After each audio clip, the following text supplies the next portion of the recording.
স্ত্রীকে খুন করে থানায় হাজির স্বামী, নিজেই জানালেন। স্বর্ণালঙ্কার তৈরি করা নিয়ে পারিবারিক কলহের জেরে বরগুনায় স্ত্রী আসমা আক্তার পুতুলকে কুপিয়ে হত্যা করে এভাবেই থানার সামনে নেচে নেচে ও দারোগা পরানামাই ভালোবেসেছে গানের সাথে টিকটক ভিডিও বানিয়ে তা প্রকাশ করেন। নিহতের বড় মেয়ে রাকা জানিয়েছেন, স্বর্ণের রুলি বানানোকে কেন্দ্র করে বেশ কয়েকদিন ধরেই ঝগড়া হচ্ছিল তার বাবা মায়ের মধ্যে। 16 ফেব্রুয়ারি দুপুরের পর স্ত্রীকে খুন করে নিজের হাতে খুন করে থানায় হাজির হলো স্বামী, বকাইটে স্বামী, পরিকল্পিতভাবে খুন করে। সুপ্রিয় দর্শক শ্রোতা, আসসালামু আলাইকুম। দেশে এবং প্রবাসে, দূরে এবং কাছে যে যেখান থেকে আজকের এই ভিডিওগুলো দেখার জন্য প্লে করেছেন, সবাইকে আন্তরিক শুভেচ্ছা, অভিনন্দন। দর্শক শ্রোতা, দীর্ঘদিন ধরে গ্যাঞ্জাম করত এবং এই স্বামী কোনো কাজ কাম করতো না। এই বিয়ের পরে সে একাধিক নারীর সাথে অবৈধ মেলামেশা করত। এই ঘটনাটি তার ফ্যামিলি সবাই জানতো এবং তার শ্বশুর বাড়ির লোকজনও জানতো। এভাবেই অনেক দিন চলতে থাকে আর এক প্রকারের প্রতিদিন গ্যাঞ্জাম হতে থাকে। স্বামী স্ত্রীর মধ্যে কোনো মিল মহব্বত ছিল না, কারণ ছেলেটি ছিল খুবই খারাপ এবং বকেটে। স্থানীয় লোকজন তাদের সাথে কোনো সম্পর্ক ভালো ছিল না, কোনো আত্মীয় স্বজনের সাথে সম্পর্ক ভালো ছিল না। আর সেই স্ত্রীকে একদম চিরদিনের মতো বিদায় করে দিয়ে ভালো সাজার জন্য, আত্মসমর্পণ করার জন্য থানা এসে হাজির হলো।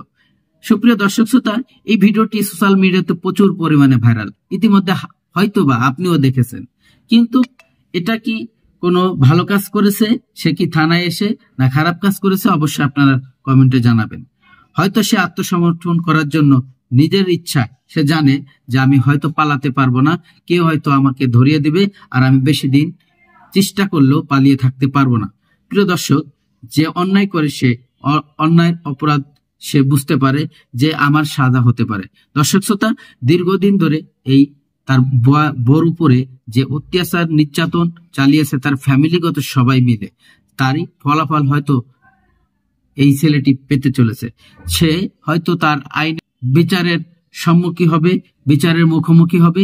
আমাদের এই বাংলাদেশে অবশ্যই যে অপরাধ করবে তার কিন্তু বিচার হয়। আমরা এই বিগত কিছুদিন আগেও দেখেছি যে স্ত্রীকে মারার জন্য, পরিকল্পিতভাবে হত্যা করার জন্য দীর্ঘ 9 বছর পরে 7 জনের যাবজ্জীবন এবং মৃত্যুদণ্ড দিয়েছিল আদালত। দর্শক শ্রোতা, তেমনি একটি মর্মান্তিক কোন ঘটনা আজকের এই ভিডিওতে আপনারা দেখতে পারবেন, যে কিভাবে তার নিজের স্ত্রীকে সে দুনিয়া থেকে বিদায় করেছে। আমি বেশি কথা বাড়াবো না, চলুন সেই গুরুত্বপূর্ণ ভিডিওটি দেখে আসি।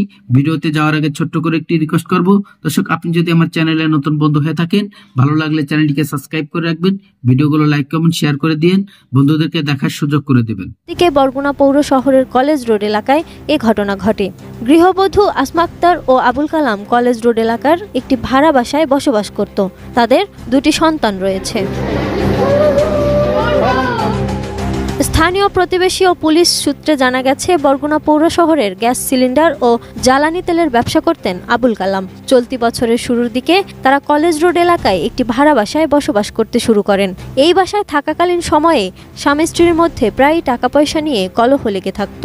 তবে কখন কিভাবে আসামি স্ত্রীকে কুপিয়ে হত্যা করেছে সে বিষয়টি কেউই বলতে পারেননি। রাত 8টার দিকে বরগুনা সদর থানায় গিয়ে স্ত্রীকে কুপিয়ে হত্যার বিষয়টি তিনি নিজেই জানালে পুলিশ তাকে গ্রেপ্তার করে ও দারোগা পরানামাই ভালোবেসেছে গানের সাথে টিকটক ভিডিও বানিয়ে তা প্রকাশ করেন শিউলি খাতুন নামে আওয়ামী লীগের এক লাশময় নেত্রী। যা ভাইরাল হওয়ার পর শুরু হয় তুমুল শোরগোল। তবে এরপর